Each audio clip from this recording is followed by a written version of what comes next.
દેશ દુનિયા અને રાજ્યમાં કોરોનાનો કહેર આજે પણ છે। ગુજરાતમાં આજે એક મહત્વપૂર્ણ બાબત પણ સામે આવી। અમદાવાદ કરતાં સુરતમાં કોરોનાના કેસ વધ્યા છે। આ ઉપરાંત વરસાદી માહોલ છે। આ તમામ ખબરોની વાત કરીશું। નમસ્કાર, આપ જોઈ રહ્યા છો ઝી 24 કલાક પર કોરોના ટોપ 25। હું જનક શરૂઆત કરી રાજ્યમાં નોંધાયેલા કોરોના કેસથી। राज्यમાં કોરોના નવા 620 કેસ નોંધાયા છે। કોરોનાના કારણે 20 લોકોના મૃત્યુ થયા છે તો 619 દર્દીઓએ કોરોનાની માત આપી છે। રાજ્યમાં સુરત અમદાવાદ કરતાં વધુ કેસ નોંધાયા છે। સુરતમાં કોરોનાના 199 કેસ નોંધાયા જ્યારે અમદાવાદમાં 197 કેસ નોંધાયા છે। સુરત સિવિલ હોસ્પિટલમાં દાખલ કોરોના દર્દીઓ પૈકી 293 દર્દીઓની હાલત ગંભીર છે, જેમાંથી 16 દર્દીઓ વેન્ટિલેટર પર છે, 34 દર્દીઓ બાયપેપ પર છે અને 243 દર્દીઓ ઓક્સિજન પર સારવાર લઈ રહ્યા છે, જ્યારે 102 દર્દીઓનો રિપોર્ટ પેન્ડિંગ છે। જ્યારે વડોદરામાં 52 કેસ નોંધાયા। વડોદરા શહેરમાં આજે હરણી રોડ, સમાવારસિયા રોડ, તાંદલજા, વાડી, બરાનપુરા, ગોત્રી, સોમા તળાવ, Waghodiya, Navi Dharti, Mandvi, old Padra road, Ajwa road, Nizampura, Manjalpur, Fatehgunj, Vadsar, Karelibaug, Dabhoi ring road, new VIP road અને મકરપુરા વિસ્તારમાં કોરોના વાયરસના કેસ નોંધાયા છે। વડોદરા ગ્રામ્યમાં પાદરા, ડબકા, ફર્ટિલાઇઝર નગર, ભાયલી રોડ, સાવલીમાં પણ કોરોના વાયરસના કેસ નોંધાયા છે। રાજકોટમાં 6 કેસ, ગાંધીનગરમાં 16 કોરોના કેસની સંખ્યા વધતા રાજ્ય સરકારે નિર્ણય કર્યો છે કે કન્ટેનમેન્ટ ઝોનમાં આવતી સરકારી કચેરીઓ બંધ રહેશે। માઇક્રો કન્ટેનરમાં આવતી કચેરીઓ પણ બંધ રહેશે। ત્યાંથી આવતા કર્મચારીઓને ઓફિસ નહીં બોલાવી શકાય।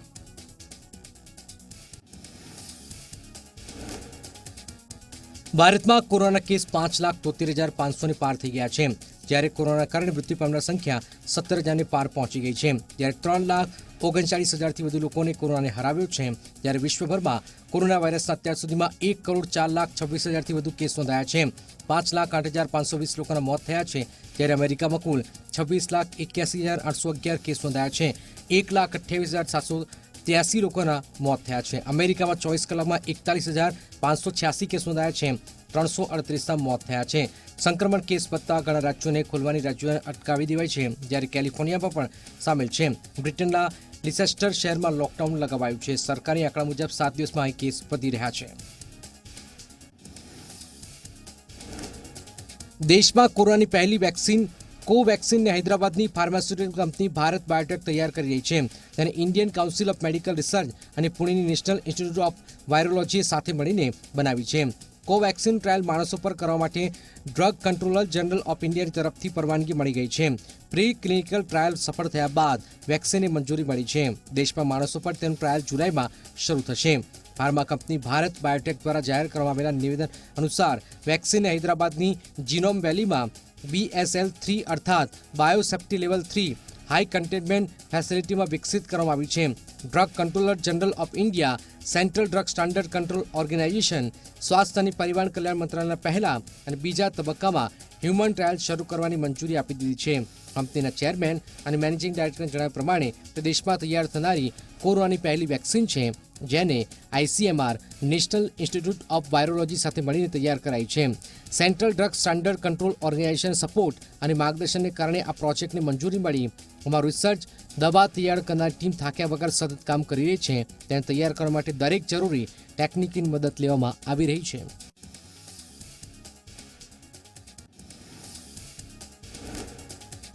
કોરોના કાળનો સૌથી ખરાબ સમય હજુ પણ બાકી છે, આ ચેતવણી આપી છે વિશ્વ આરોગ્ય સંસ્થાએ। કોરોના મહામારી શરૂ થઈ ત્યારે 6 મહિના બાદ આ ચેતવણી સામે આવી છે। WHOના હેડ ટેડ્રોસે કહ્યું છે કે જો સરકાર યોગ્ય પોલિસીનો અમલ નહીં કરે તો સ્થિતિ વધારે ગંભીર બની શકે છે। WHO કોરોના સામે લડવા માટે ટેસ્ટ, ટ્રેસ, આઇસોલેટ અને ક્વોરન્ટાઇનનું સૂત્ર આપ્યું છે। ડિસેમ્બર 2019માં ચીનથી કોરોના કેસ આવવાની શરૂઆત થયા બાદ હાલ કુલ કેસ 1 કરોડને પાર થઈ ચૂક્યા છે, જ્યારે મૃત્યુઆંક 5 લાખને પાર થઈ ગયો છે, જેમાંથી અડધા કેસ તો US અને યુરોપમાં છે।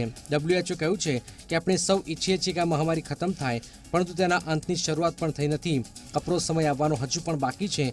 કેટલાક દેશોમાં સ્થિતિ સારી છે, પરંતુ વૈશ્વિક સ્તર પર મહામારી ઝડપથી ફેલાઈ રહી છે। WHO દુનિયાની સરકારોને જર્મની, સાઉથ કોરિયા, જાપાનના પગલે ચલાવવાનું કહ્યું છે। સાથે તેમણે ભીતિ વ્યક્ત કરી છે કે જો સરકાર યોગ્ય પગલાં નહીં લે તો મહામારી સ્થિતિ વધુ ગંભીર બનશે।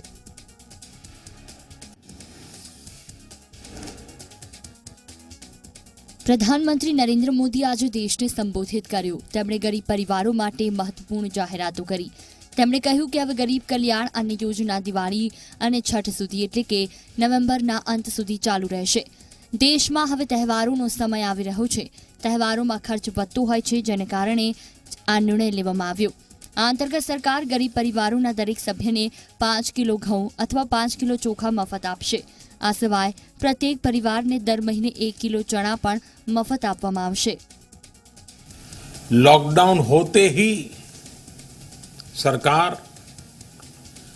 प्रधानमंत्री गरीब कल्याण योजना लेकर आई.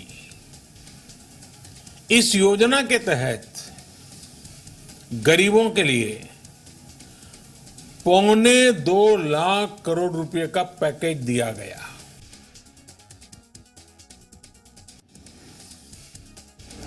પ્રધાનમંત્રી મોદીએ ગરીબો માટેની યોજનાની જાહેરાત કર્યા પછી દેશના ખેડૂતો અને કરદાતાઓનો આભાર માન્યો. તેમણે કહ્યું હતું કે ગરીબોને આજે દેશ મદદ કરી રહ્યો છે, તેમાં ખેડૂતો અને કરદાતાઓનો સૌથી મોટો ફાળો છે. ખેડૂતોએ દેશનો અન્ન ભંડાર ભર્યો ને કરદાતાએ કર ભરીને પોતાની જવાબદારી નિભાવી. એટલે જ દેશ આજે સક્ષમ બની ગરીબોની મદદ કરી શક્યો છે. કોંગ્રેસ નેતા રાહુલ ગાંધીએ મંગળવારે કોરોના અને અર્થવ્યવસ્થાને લઈને પ્રધાનમંત્રી નરેન્દ્ર મોદીને સૂચન કર્યા. રાહુલે કહ્યું છે કે કોરોનાથી અર્થવ્યવસ્થાને મોટો ફટકો પડ્યો. તેનાથી સૌથી વધારે નુકસાન ગરીબ પરિવાર, મજૂર અને મધ્યમ વર્ગને થયું. સરકાર ન્યાય યોજના જેવી એક સ્કીમ લાવે, તે વધારે લાંબી ન હોય, 6 મહિના માટે હોય, તે અંતર્ગત ગરીબ પરિવારના ખાતામાં 7500 દર મહિને જમા કરે. વધુમાં રાહુલ ગાંધીએ કહ્યું કે તેનાથી ડિમાન્ડ વધશે ને અર્થવ્યવસ્થા ફરી પાટા પર આવશે. જોકે સરકાર તેનો 3-4 વાર ઇનકાર કરી ચૂકી છે. સરકારનું કહેવું છે કે પૈસા નથી, પરંતુ હું સરકારને યાદ અપાવી દઉં કે તેમણે 15 મોટા ઉદ્યોગપતિઓનો લાખો કરોડોનો ટેક્સ માફ કરી દીધો.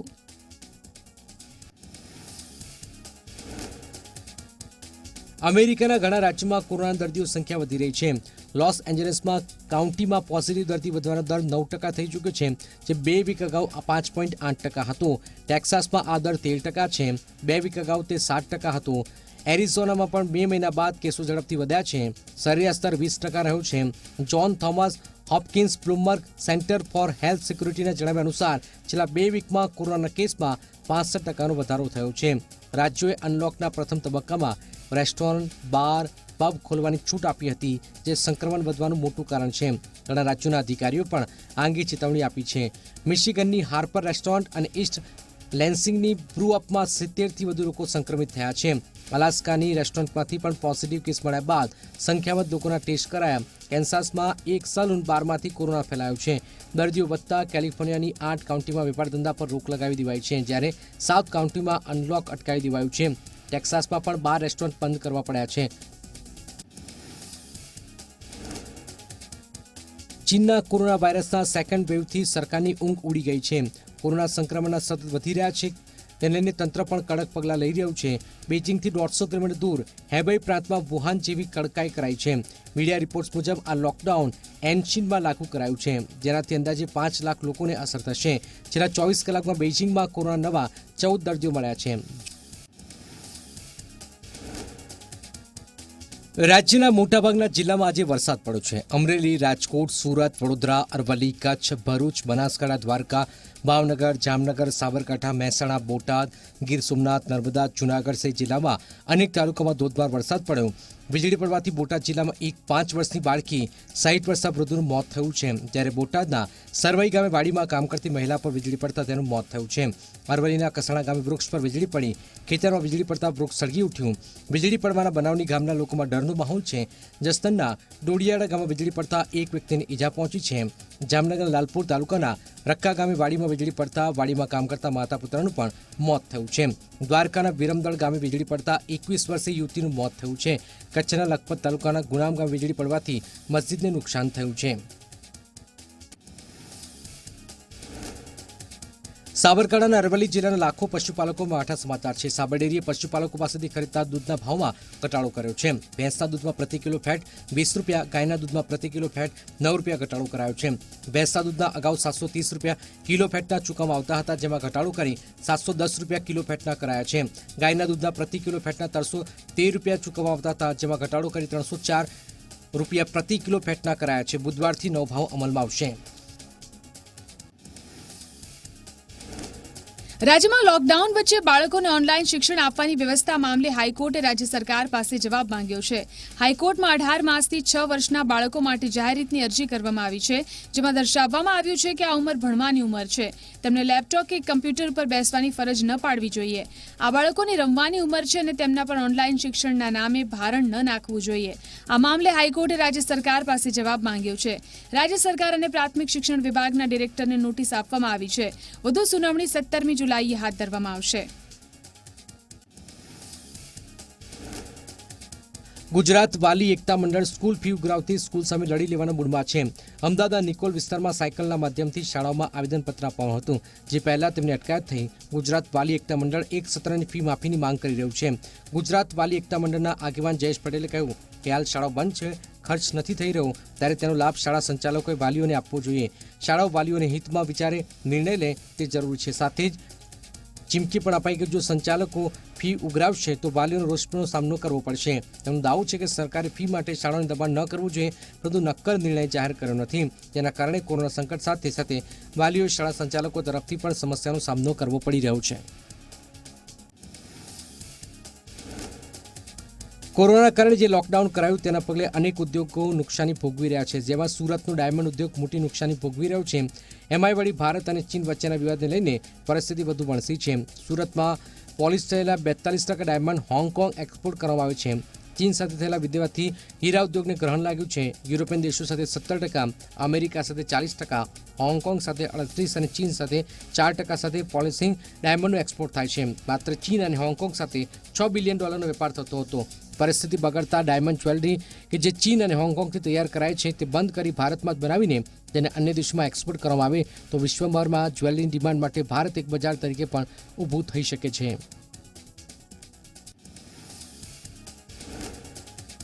રાજકોટના ઉપલેટામાં ખેડૂતે પોતાના શેરડીના વાડમાં આગ લગાવી. શેરડીના પોષકક્ષમ ભાવ ન મળતા ખેડૂતે આ પગલું ભર્યું છે.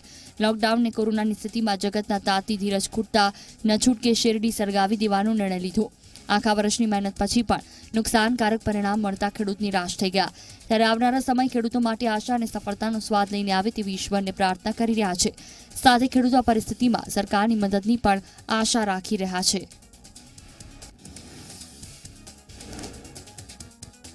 રાજ્યમાં 8 વિધાનસભા બેઠકોની પેટાચૂંટણી મામલે ચૂંટણી પંચે કવાયત હાથ ધરી છે. જુલાઈના અંતિમ સપ્તાહમાં કેન્દ્રીય ચૂંટણી પંચ નોટિફિકેશન પર બહાર પાડશે. ચૂંટણીના પગલે 8 વિધાનસભા બેઠકો પર મતદાર સુધારણા યાદી ઝુંબેશ હાથ ધરાઈ છે. મહત્વનું છે કે કોંગ્રેસના 8 પૂર્વ ધારાસભ્ય રાજીનામા બાદ બેઠક ખાલી પડી છે. 8માંથી 5 પૂર્વ ધારાસભ્ય ભાજપમાં જોડાઈ ચૂક્યા છે. હાલમાં કોરોના સંકટના કારણે બૂથની સંખ્યા વધારવામાં આવશે. જિલ્લામાં નવા મતદાન મથકો ઊભા કરવા અંગે પરામર્શ કરાશે. સામાન્ય રીતે એક વિધાનસભામાં 230 થી 250 બૂથ હોય છે. સોશિયલ ડિસ્ટન્સિંગ જાળવવા માટે આ બૂથને વધારીને 500 કરાશે. સરકારી મિલકતો સાથે ખાનગી મકાનો પર પણ આ વખતે બૂથ ઊભા કરાશે. કોરોના સંક્રમિત દર્દીઓ માટે બેલેટ પેપરની અલગથી વ્યવસ્થા પણ કરાશે.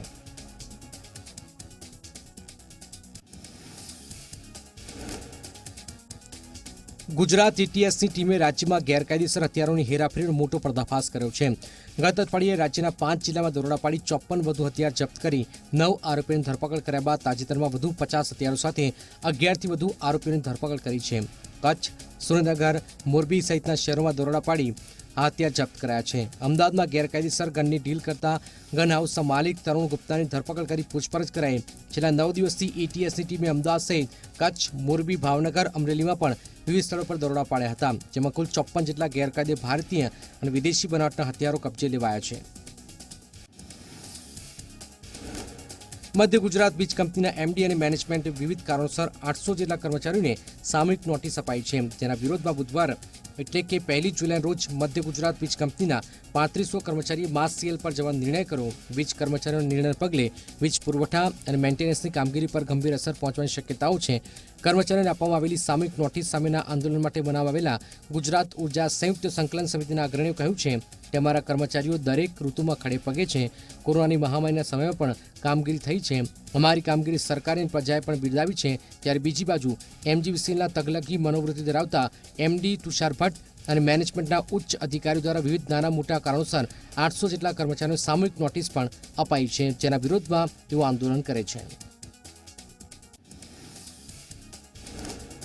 ભારત સરકારે ચીન સામે ન ઝૂકવાની રણનીતિ અપનાવી છે. ત્યારે ચીનની 59 એપ્લિકેશન પર પ્રતિબંધ લગાવી દીધો. સરકારના આ નિર્ણયને વધાવીને અમદાવાદના મોબાઈલ વિક્રેતા ચાઇનીઝ પ્રોડક્ટના વિરોધની ઝુંબેશમાં જોડાયા. રિલીફ રોડ પર આવેલા મૂર્તિમંત કોમ્પ્લેક્સના મોબાઈલની દુકાનના વેપારીઓએ ચાઇનીઝ મોબાઈલ કંપનીના લોગો કપડાથી ઢાંક્યા. કેટલાક વિક્રેતાઓએ ચાઇનીઝ મોબાઈલ કંપનીના બોર્ડ હટાવી દુકાન પર નવા બેનર લગાવ્યા. દુકાનદારોનું કહેવું છે કે દેશમાં જ ઉત્પાદન થવું જોઈએ. इंडिया चाइना बॉर्डर पर वॉर चाले छे અને हमें जितना भी लोगों से देशभक्त है वी आर पेट्रियट्स, देशभक्त हैं. इसके लिए हम गवर्नमेंट को भी बोलेंगे कि चाइना प्रोडक्ट बंद कर दें, जैसे हम आगे नहीं बेच पाए. સરકારે ટિકટોક સહિત ચીનની 59 એપ પર પ્રતિબંધ લગાવ્યો છે. ભારતના નિર્ણય બાદ ચીનના વિદેશ મંત્રાલયે કહ્યું છે કે આ ગંભીર ચિંતાની વાત છે. અમારી મામલા પર નજર છે. આ પહેલા ટિકટોક ઇન્ડિયાએ કહ્યું કે અમે ભારતીય કાયદાનું પાલન કરી રહ્યા છીએ. ન્યૂઝ એજન્સી ANIના જણાવ્યા મુજબ એપલ એપ સ્ટોર અને ગૂગલ પ્લે સ્ટોર પરથી ટિકટોક એપને હટાવવામાં આવી છે. બીજી બાજુ ટિકટોક ઇન્ડિયાના CEO નિખિલ ગાંધીએ કહ્યું કે અમને અમારો પક્ષ રજૂ કરવા માટે બોલાવ્યા છે. અમે ભારતીય કાયદા અંતર્ગત ડેટા પ્રાઇવેસી સુરક્ષા નિયમોનું પાલન કરી રહ્યા છે. અમે ચીન સહિત કોઈપણ વિદેશી સરકાર સાથે ભારતીય યુએસના ડેટા શેર નથી કર્યા. જો ભવિષ્યમાં પણ અમને આ વિશે કહેવામાં આવશે તો અમે એવું નહીં કરીએ. અમે યુએસની પ્રાઇવસી સમજીએ છીએ. IT એક્ટના રૂલ 69 અંતર્ગત માહિતી અને પ્રસાર મંત્રાલયે અલગ અલગ ખતરાને ધ્યાનમાં રાખીને 59 એપ પર પ્રતિબંધ લગાવ્યો છે.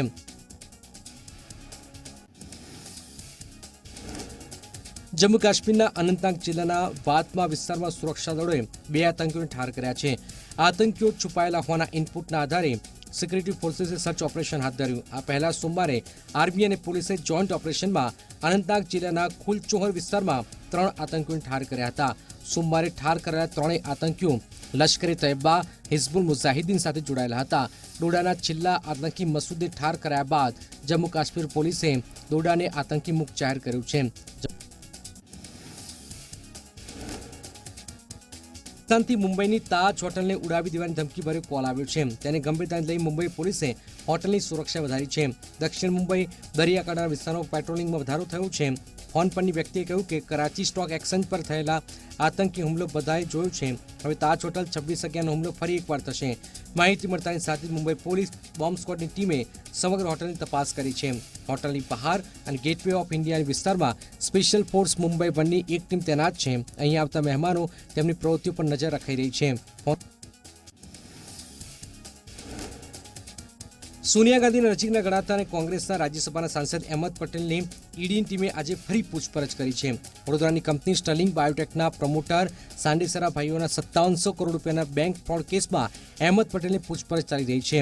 આ મામલામાં એન્ફોર્સમેન્ટ ડાયરેક્ટોરેટ મની લોન્ડરિંગની તપાસ કરી રહ્યું છે. આ પહેલા શનિવારે પણ ઈડીની ટીમે પટેલના ઘરે જઈને તેમના નિવેદન લીધા હતા. તેમને સાંડેસરા ભાઈઓ સાથેના સંબંધો લઈને સવાલ પૂછાયા હતા. પૂછપરછ પછી પટેલે ટ્વીટ કરી કહ્યું કે મારી પાસે છુપાવવા માટે કંઈ જ નથી. મોદી સરકાર આર્થિક, સ્વાસ્થ્ય અને રાષ્ટ્રીય સુરક્ષાના સંકટના મુદ્દા પર પોતાની નિષ્ફળતા છુપાવવા માટે એજન્સીઓની મદદ લઈ રહી છે. ઈડીએ ગત વર્ષે સાંડેસરા ભાઈઓ સાથેના સંબંધો અંગે અહેમદ પટેલના પુત્રની પૂછપરછ કરી હતી. સાંડેસરા ભાઈઓને વિરુદ્ધ CBIએ 2017 બેંક ફ્રોડ કેસો નોંધ્યો છે. તેના આધારે ઈડીએ મની લોન્ડરિંગનો કેસ પણ નોંધ્યો હતો. કોરોના બાદ દુનિયા પર વધુ એક ખતરો સામે આવી રહ્યો છે અને એક વાયરસનો ખતરો આ સામે આવી રહ્યો છે. કોરોના વાયરસની જ્યાંથી શરૂઆત થઈ છે એવા ચીનથી હવે વધુ એક વાયરસ છે. આ વાયરસ એટલો ખતરનાક છે કે મહામારી લાવી શકે છે. ચીનમાં વૈજ્ઞાનિકોએ ફ્લૂના એક નવા પ્રકારની ઓળખ કરી છે જેમાં મહામારીનું રૂપ લેવાની ક્ષમતા છે. હાલ મળેલી જાણકારી અનુસાર આ પ્રકાર સુવરમાં જોવા મળે છે, પરંતુ તે માનવીને પણ સંક્રમિત કરી શકે છે. શોધકર્તાએ વાતથી ચિંતિત છે કે આ વાયરસ પોતાનું સ્વરૂપ બદલી શકે છે અને મહામારીના રૂપમાં ફેલાઈ શકે છે. વૈજ્ઞાનિકોને કહેવું છે કે આ વાયરસમાં તમામ એવા લક્ષણો છે જે માણસોને સંક્રમિત કરી શકે છે.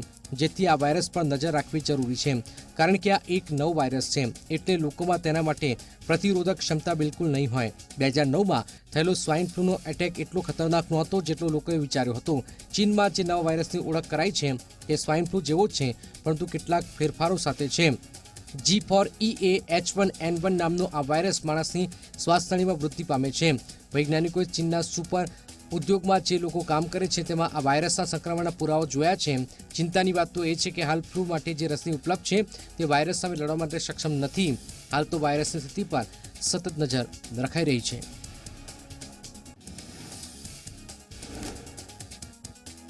નેપાળના પ્રધાનમંત્રી કેપી શર્મા ઓલીએ સોમવારે કાઠમંડુ ખાતે એક કાર્યક્રમમાં પોતાની સરકાર ઉથલાવવા માટે પ્રયત્નો થઈ રહ્યા હોવાનો સંકેત આપ્યો હતો.